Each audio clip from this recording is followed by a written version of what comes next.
안녕하세요. 포유한 연령호세입니다. 오늘은 2024년 첫 주 미국 자산 시장을 먼저 점검하고 그리고 증시 환경에 대해서 여러분과 대화를 나누고자 합니다. 우선 올해 첫 주 미국 증시는 조정을 받았습니다. 나스닥 100의 경우에는 약 한 3.3% 하락을 했네요.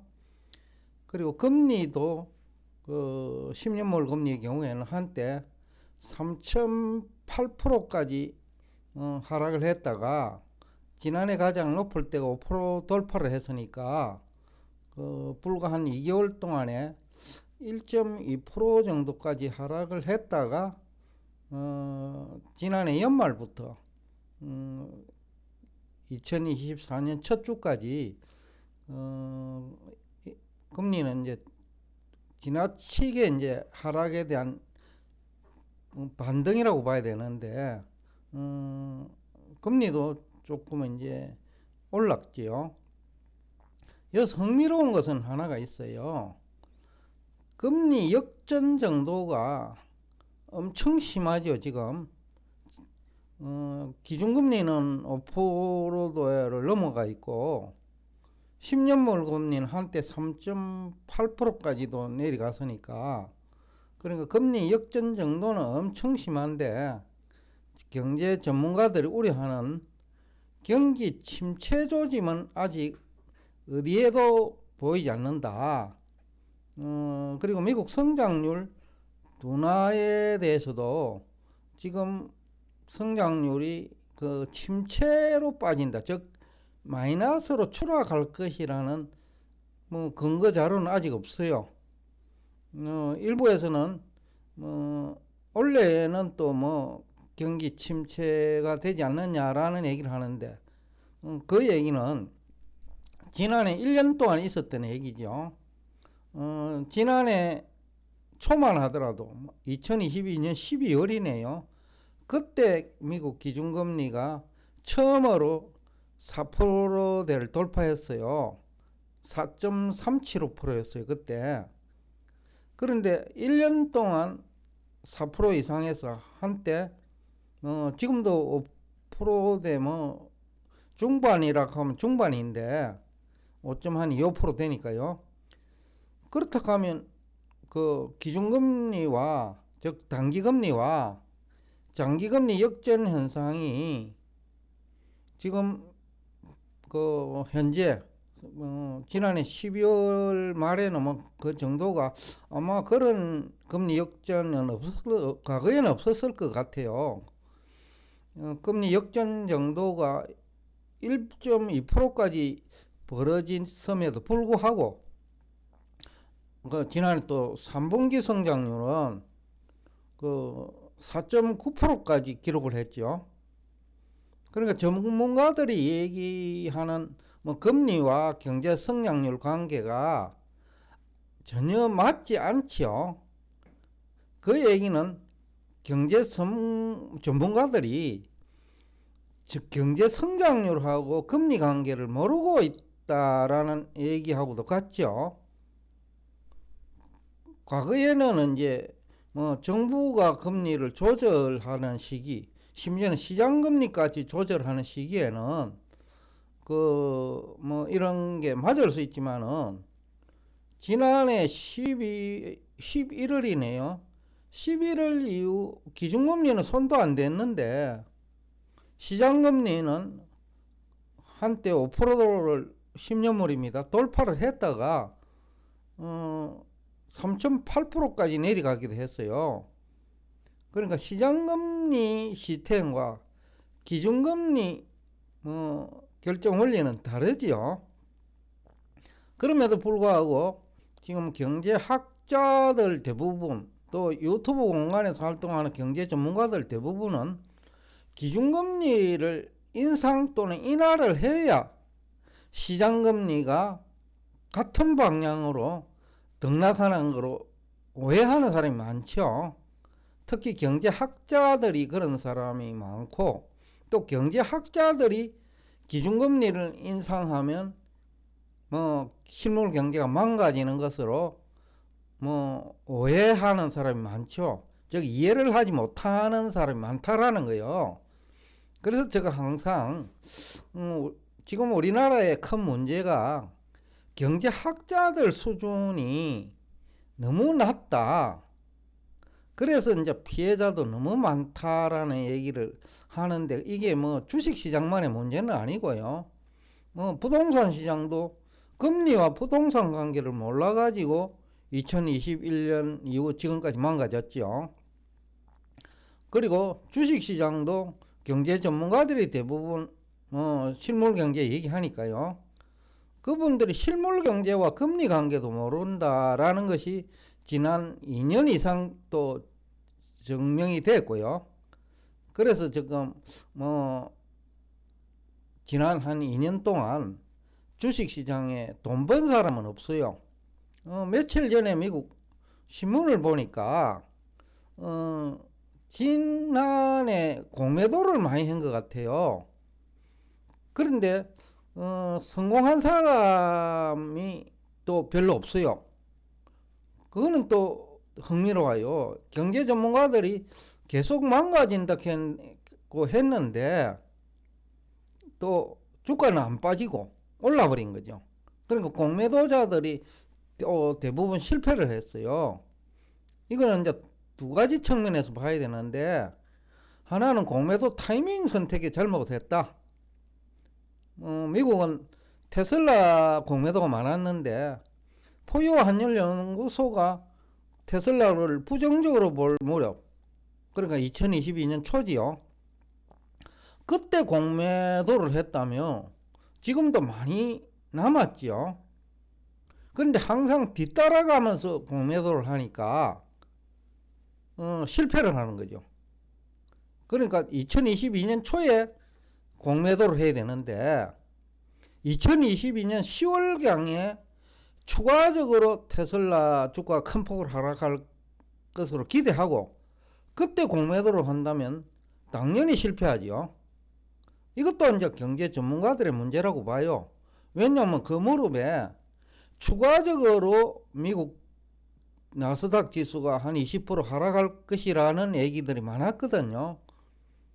포유 환율 연구소가 2022년 10월경에는 또 적극적으로 매수 의견을 낼 무렵이에요.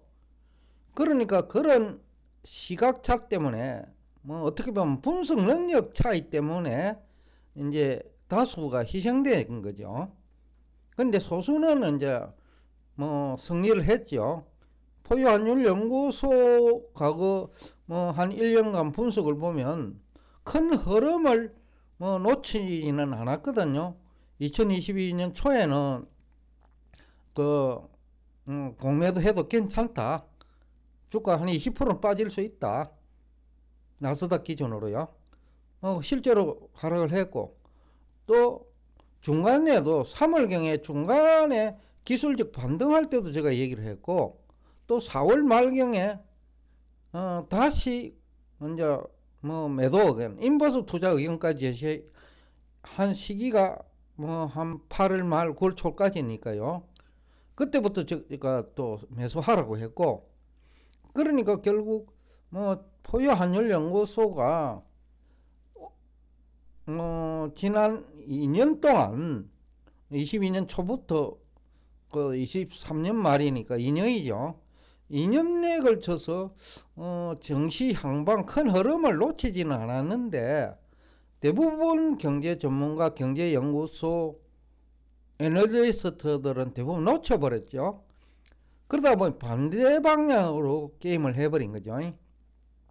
그래서 당했고, 또 원래 연초에 들어와 가지고는 제가 지난해 연말 마지막 방송에서는 거품 논쟁이 있을 수 있다, 지수는. 그러니까 그때 들어가는 건 또 이상하죠. 들어가지 않았다면 수익 실현하면 되는 거고, 그러니까 깨질 염려는 없는 거죠. 그럼에도 불구하고 또 지난해 연말에 다들 장밋빛 전망을 했단 말이죠. 특히 종목 분석하는 사람들은 계속해서 이제 뭐 장밋빛 전망을 하니까 뭐 당해설 수 있겠죠.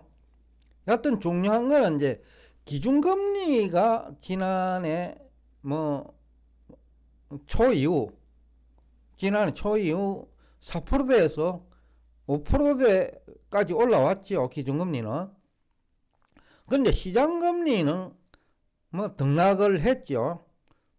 지난해 그 8월부터 10월까지는 시장금리가 올랐고, 또 10월 말부터 연말까지는 또 시장금리가 큰 폭으로 내렸죠.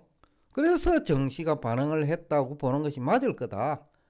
혹자는 기준금리 인하 기대감으로 주가가 올랐다라는 얘기를 하는데, 만약에 기준금리 인하 기대감이 있어도 시장금리가 하락하지 않는다면 아무 의미 없잖아요. 결국은 기준금리가 아니고 시장금리에 따라서 주가가 움직인 거죠. 그럼에도 불구하고 기준금리 인하할 거니까 뭐 주가가 그 기대감으로 올랐다, 그런 얘기를 뭐 하는 사람 아직도 있어요.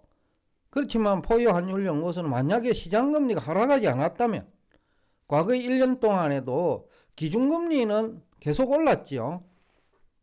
2022년 12월부터 2023년 말까지 기준금리는 상승 추세였어요. 그런데 시장금리는 오르락 내리락 했고, 그때마다 증시는 시장금리에 따라 출렁했거든요. 그러니까 결국 기준금리 중심으로 얘기를 하면 안 되는데, 시장금리는 어렵다 보니까 뭐 경제 전문가들 다수가 기준금리 중심으로 얘기하면서 시장에 실패했고, 또 금리와 기준금리입니다. 실물경제 관계를 모르니까 그 기준금리 하고 시장금리 10년물하고 역전되면 미국 경제가 침체될 거다, 아니면 기준금리를 인상하면 미국 경제가 좀 성장률이 크게 둔화될 것이다, 그런 얘기들이 지금 지난 2년간 어긋나 버렸죠. 결국 희생자는 여러분인데, 지금도 마찬가지예요. 시장금리는 아마 제가 볼지에도 이제 지난 한 2개월 동안 너무 많이 내렸으니까 조금 오를 거예요. 또 기준금리도 3월 말까지는 인하할 명분이 없어요. 포유환율연구소 분석대로는 뭐 지난 한 달 전에도 제가 한번 얘기했을 거예요. 6월이나 돼야 6월 이후다, 기준금리 인하하더라도. 근데 시장에서는 뭐 자의적으로 해석해가, 그러니까 내 눈에 물대기식 해석, 아전 인수격으로 해석을 해가지고 뭐 1월에 금리 인하할 것이라는 얘기도 있었고, 3월까지는 뭐 80% 시장 참여자들이 인하할 것이다, 그런 얘기를 많이 했고 주가도 올랐죠. 근데 그것 때문인지 아니면 시장금리가 이런 기대 심리를 이용해 가지고 채권 전문가들이 시장금리 하락을 유도한 것은 아니냐, 그러면서 또 전문가들의 집단들이죠. 주로 투자은행들이니까 주식도 하니까 그 주가 상승과 채권 상승을 동시에 기대하는 전문가들이 바람잡이 했을 수도 있고, 시장이 또 기대를 했을 수도 있는데, 여하튼 시장금리에 따라서 미국 채권시장과 주식시장은 승패가 결정되지요.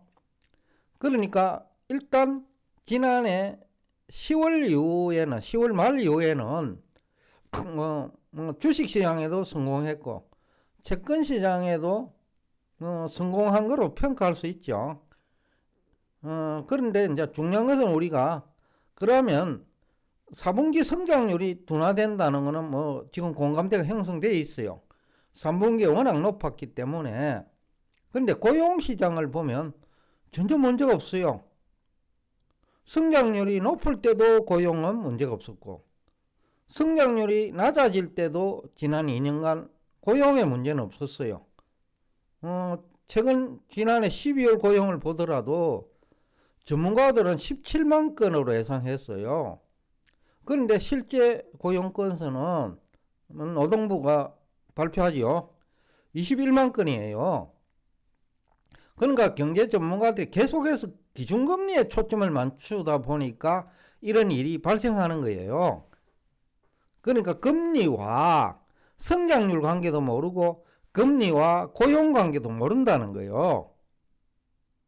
그리고 4분기에 만약에 성장률이 낮아진다고 하더라도 고용은 그렇게 나쁘지 않을 거예요.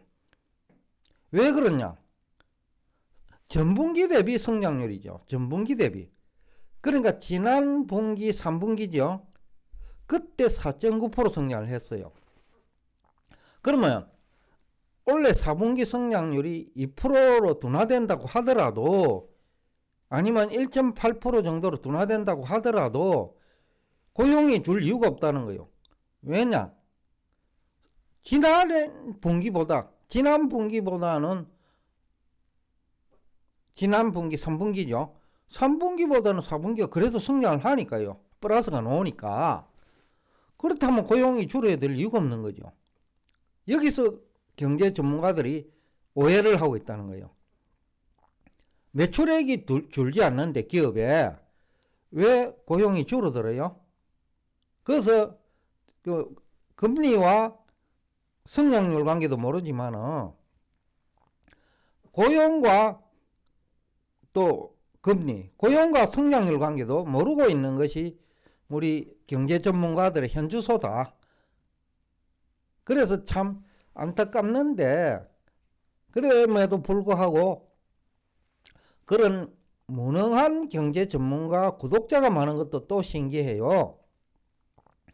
우리 학교 교육의 문제점이라고 보는데 다 대학을 졸업하다 보니 대학 교수가 얘기하는 것을 정답으로 이해한다는 거죠.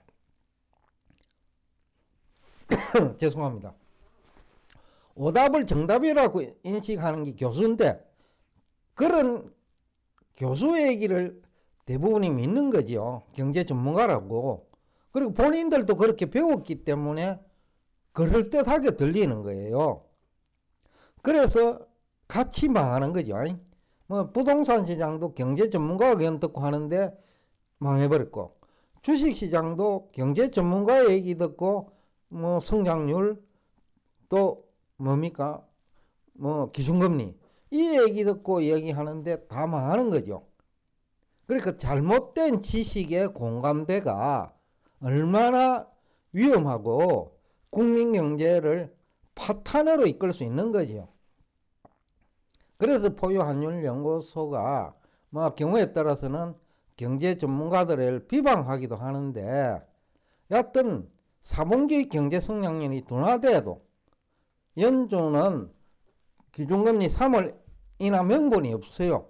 왜냐하면 고용이 살아있고 그러고 지난 분기보다 성장률이 높은데 왜 기준금리 인하를 해요? 명분이 없다라는 거예요. 그럼에도 불구하고 첫 주 미국 증시가 조정을 받은 거는 기준금리 인하 기대감 때문에 조금은 올랐어요. 또 시장금리가 하락했기 때문에 올랐고 또 금년에 들어와 가지고 일주일 동안 시장금리가 오르니까 주가가 빠진 거예요. 기준금리 인하 기대감이 아니라는 거죠. 기준금리 인하 기대감이 있을 때도 시장금리는 지난해 10월까지 올랐거든요. 그때도 기준금리 인하 얘기는 많이 했다고요. 시장금리 올랐어요. 그런데 지난해 10월 이후에는 기준금리 인하 기대감도 있었지만 시장금리도 하락해서 원인은 물가가 안정되니까요. 그래서 시장금리가 하락한 것이지 기준금리 인하 기대감으로 내린 건 아니다. 왜? 지난 1년 이상 기준금리 인하 기대감은 많았어요. 왜? 경기 침체된다고 했으니까. 그런데 침체가 안 오니까 기준금리 인하 안 한 거고 또 시장금리는 올란 거예요. 결국 중요한 거는 시장금리인데 그럼에도 불구하고 시장에서 많은 전문가들이 기준금리를 얘기하니까 제가 오늘 3월 9일까지 기준금리 인하는 없을 거다. 그러면 기준금리 인하 안 하면 증시는 하락할 거냐? 그렇게는 보지 않습니다. 즉 연준이 6월 이후에 기준금리 인하를 하면 주가 큰 폭 하락할 거냐라는 거죠. 아니다라는 거죠. 앞에서 설명한 대로 지난해 분기 대비, 그러니까 지난 3분기 대비 지난해 4분기 성장률이 낮아져도 플러스 성장이라면 매출액은 증가한다는 거죠. 영업이익도 증가율은 낮아지고 둔화될지라도 영업이익도 증가한다는 거죠. 그럼 주가 결정 원리가 뭐냐는 거죠. 우리는 기업에 투자하는 거예요. 금리에 투자하는 게 아니에요. 직접적으로는. 상장기업 매출액과 영업실적에 투자하는 거예요. 그런데 매출액과 영업실적에 큰 문제가 없다면 주가 하락폭은 제한적이라는 거죠. 너무 많이 올랐으니까 단기에 조정은 받을 수 있어요. 그래서 앞 시간에 지금 기술적 반등에 따른 단기 급등에 따른 조정이다라는 표현을 쓴 거예요. 그래서 조금 조정은 5% 정도 고점 대비 그 정도는 있을 수 있지만은 지금 현재 미국의 기업 매출액과 영업 실적이 증가 추세에 있기 때문에 주가가 빠질 이유는 없고, 또 MMF 자금이 사상 최대치인 만큼 기업 실적이 받쳐준다면 또다시 돈이 정시로 또 국채 시장으로 이동하면서 금리도 물가만 안정된다면 큰 폭의 상승은 없을 거다. 결국 2024년 1월 첫 주 미국 증시는 단기 급등에 따른 조정 성격인데 조정폭은 크지 않을 것이고, 1분기 중으로는 실적은 반영할 거예요. 제가 앞 시간에 실적이 수반되지 않는 전기차, 테슬라, 리비안 등은 빠질 거고, 그렇지 않은 또 실적이 개선되는 주식은 상승할 거다.